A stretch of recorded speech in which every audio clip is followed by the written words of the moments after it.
Bonsoir, ravi de vous retrouver pour ce nouveau numéro d'éclairage. C'est devenu la priorité pour le gouvernement, les syndicats et même le patronat. Le dossier de l'emploi et en particulier le chômage des jeunes n'ont jamais été aussi brûlants.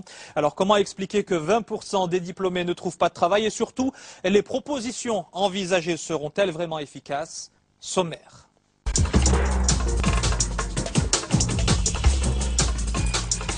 Ces jeunes-là ne connaissent pas la crise, certains sont même recrutés avant la fin de leur cursus, des compétences rares que se disputent des entreprises investies dans des secteurs porteurs.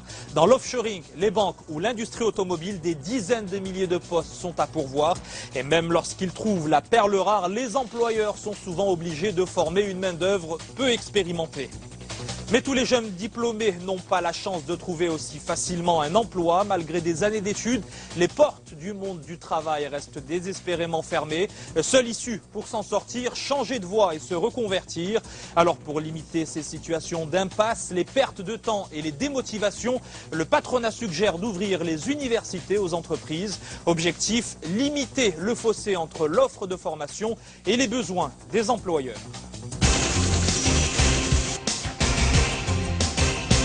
Notre invité ce soir, c'est le président de la commission emploi et relations sociales à la CGEM, Jamal Belaharache, bonsoir. Bonsoir. Alors vous venez de présenter une série de mesures, des propositions concrètes, un véritable pacte national pour relancer l'emploi. Au-delà de l'effet d'annonce, quelles sont les chances véritablement pour que vos propositions soient prises en compte par le gouvernement? Très sincèrement, j'ai jamais été aussi confiant. Le temps politique a visiblement évolué, je ne sais pas si c'est conjoncturel, mais force est de constater que depuis la présentation de l'ensemble du pacte, ça a été relativement vite puisqu'on a eu quelques réunions avec quelques ministres il n'y a pas très longtemps et qu'aujourd'hui, donc, au sein du comité de veille stratégique, il a été créé une commission emploi qui va être coprésidée par le ministre de l'Emploi et donc la CGEM. Donc ça veut dire qu'il y a une vraie écoute. Maintenant, il s'agit d'opérationnaliser tout ça le plus rapidement possible. Sur la vingtaine de mesures que vous avez envisagées, combien d'entre elles devraient être inscrites dans la loi de finances de 2012, par exemple? Écoutez, il y a le court terme, le moyen terme et le long terme. Sur le court terme, je pense qu'entre 3 et 5 mesures devront être présentes dans la loi de finances 2012. Et ensuite, on va travailler sur le reste, notamment dans le cadre des assises prochaines. Alors, la problématique de l'emploi ne se pose pas dans les mêmes termes en fonction des secteurs d'activité. Par exemple, les jeunes qui disposent de compétences dans l'offshoring, l'informatique, l'aéronautique ou encore l'automobile ont beaucoup plus de chances de trouver du travail, une main-d'œuvre pointue que les entreprises ont même parfois du mal à dénicher. Alors, lorsqu'elles le trouvent, ces jeunes salariés, en principe plus flexibles, peinent souvent à s'adapter à l'environnement professionnel par manque d'expérience, bien sûr, ce qui pousse les employeurs à jouer les professeurs. Nous avons suivi le parcours de ces nouvelles recrues. Reportage.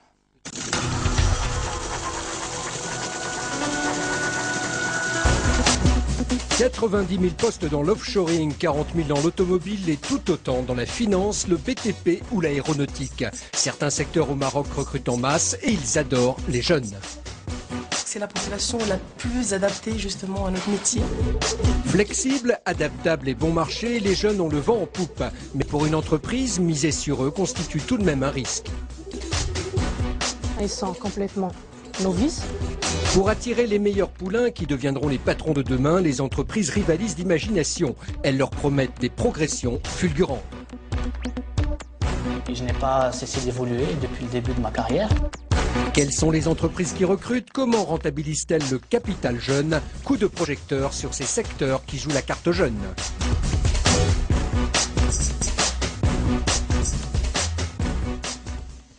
Réveil sous tension pour ce jeune Casablancais diplômé d'une école de commerce. Il a rendez-vous pour un dernier entretien de sélection dans une grande banque. Maman rassure et conseille. Faut pas être stressé. Ça va bien se passer. Dis-moi, tu préfères laquelle, la noire ou la mauve? Moi, je préfère la noire. La noire. Ouais.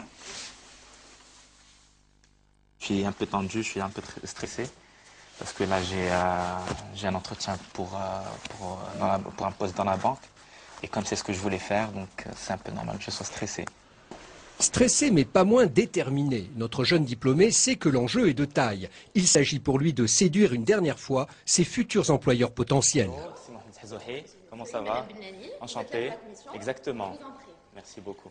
Avec un diplôme de commerce, Si Mohamed a le profil recherché par les banquiers. Cela ne suffit pas, il faut aussi convaincre. D'emblée, les questions fusent. Bonjour. Vous paraissez bien épanoui dans votre structure. Pourquoi vouloir changer aujourd'hui? J'ai toujours voulu travailler dans la banque. C'est pour ça que, voilà, maintenant que j'ai l'opportunité, je la saisis. Qu'est-ce qui vous pousse à vouloir intégrer justement le monde de l'entreprise? Ce qui me motive à aller vers le monde professionnel jeune, c'est le fait qu'il est possible. C'est-à-dire il y a une possibilité de continuer mes études, de terminer mes études et de les pousser un peu plus loin. C'est-à-dire que je compte faire mon Master 2, Inch'Allah, l'année prochaine. Merci beaucoup. Merci beaucoup. Au revoir. Au revoir. À la sortie, le candidat est un peu confus, mais reste confiant. Bah, c'est bien passé. C'est vrai, il y avait du stress un peu. J'ai stressé un peu. Mais apparemment, ça s'est bien passé. Ça va. Tu as déjà passé beaucoup d'entretiens? Oui, j'en ai passé quelques-uns. Et voilà, celui-là était un peu difficile. Dans la salle, la discussion se poursuit pour déterminer si Si Mohamed sera l'un des 2000 nouveaux embauchés par cette banque depuis 2008.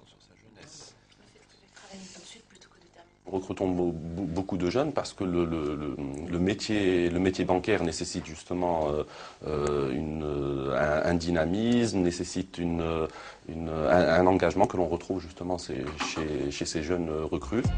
Des banques qui recrutent en masse des jeunes, mais elles ne sont pas les seules. Dans l'offshoring, plus de 90 000 nouveaux emplois seront créés d'ici 10 ans. Là encore, on joue la carte jeune. Dans ce call center, par exemple, cette chargée de recrutement doit engager 1000 personnes avant la fin de l'année. Il va falloir faire des choix, car sa base de données comporte pas moins de 6000 candidatures spontanées.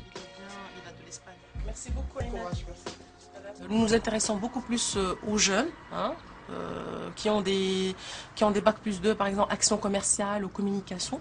Par la suite, il va y avoir un tri de ces CV-là et il va y avoir un processus de sélection pour cette typologie qui nous intéresse le plus pour les différents services que nous avons en interne. Pour faire son tri parmi les milliers de jeunes qui tentent leur chance ici, Radija organise des entretiens quotidiens. Aujourd'hui, jeu de rôle au programme. Je fais simuler la cliente. Vous allez essayer de me vendre un forfait de téléphonie mobile. D'accord? D'accord. Allez-y. Bonjour madame, je suis madame Fatem Zahra de la société. Donc on vous appelle aujourd'hui pour vous expliquer donc ce qu'on a de nouveau. Dans cette salle, la moyenne d'âge des candidats ne dépasse pas les 22 ans. Nous comptons énormément de jeunes avec nous au sein de l'organisation parce que nous pensons que c'est la population la plus adaptée justement à notre métier. C'est une population très flexible, très jeune, prête à travailler en équipe. Ok, je vous remercie. Dans ce call center, le recrutement s'opère à flux tendu. Radija termine à peine l'entretien qu'au rez-de-chaussée de l'immeuble, une nouvelle recrue va faire ses premiers pas dans l'entreprise. Mehdi a 19 ans et déjà un peu d'expérience dans le métier. Sans perdre de temps, direction le plateau de travail pour une visite guidée. Il y a deux moyens pour se connecter, il y a deux applications. Donc, soit on se connecte via ce poste, soit via celui-là. Voilà. C'est le login dont je vous ai parlé tout à l'heure. Donc, il est composé de 5 chiffres. À première vue, c'est un peu compliqué, mais d'ici quelques jours, les nouvelles recrues connaîtront les outils sur le bout des doigts. Mehdi, lui, est un peu stressé. Quand il y a une nouvelle équipe, on ne sait pas comment elle est, comment ils réfléchissent et tout, ce qui fait il y a un petit stress. Il faut savoir gérer le comportement de chacun et tout, comprendre les gens.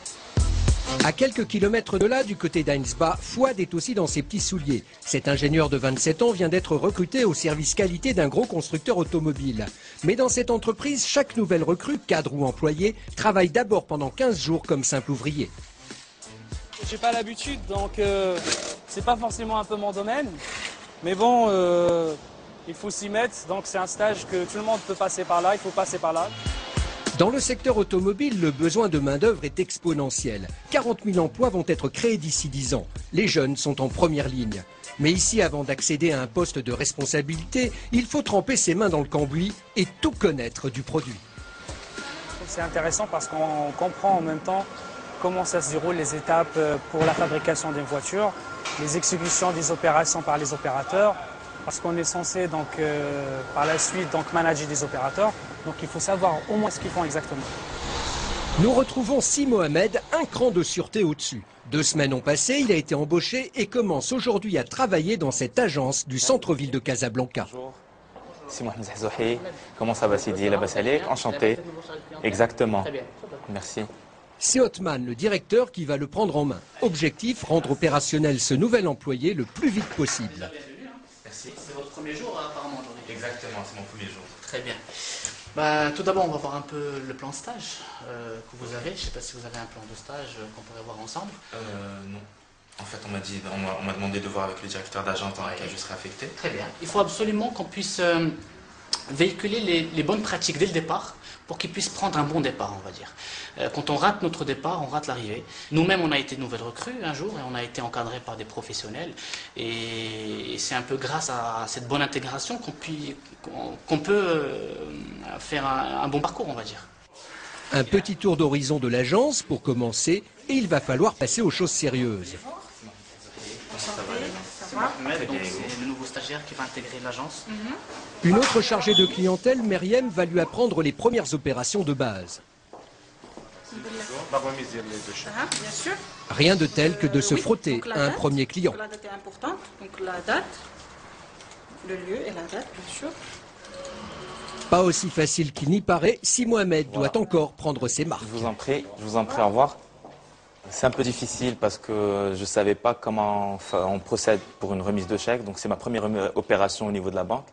Et voilà, ça fait plaisir de remplir une remise de chèque et de servir le client surtout. Retour dans notre call center. Après 2 semaines de formation, les nouveaux recrutés sont opérationnels. Pour Mehdi, c'est le baptême du feu. À l'activer, d'accord. Est-ce que vous avez de quoi noter? 2 étoiles. C'est-à-dire... c'est la seule séquence qu'on a pour ce genre de service. Voilà. C'est pas facile parce que déjà on reçoit des questions auxquelles on ne s'attend pas. C'est-à-dire déjà le monsieur au début il voulait activer sa boîte vocale en général. Après il me fait je vais activer la boîte vocale mais au bout d'un certain moment quand je réponds pas. D'accord. Heureusement, Mehdi dispose d'un filet de sécurité. C'est le rôle du superviseur. Il est toujours là pour assister les nouveaux opérateurs.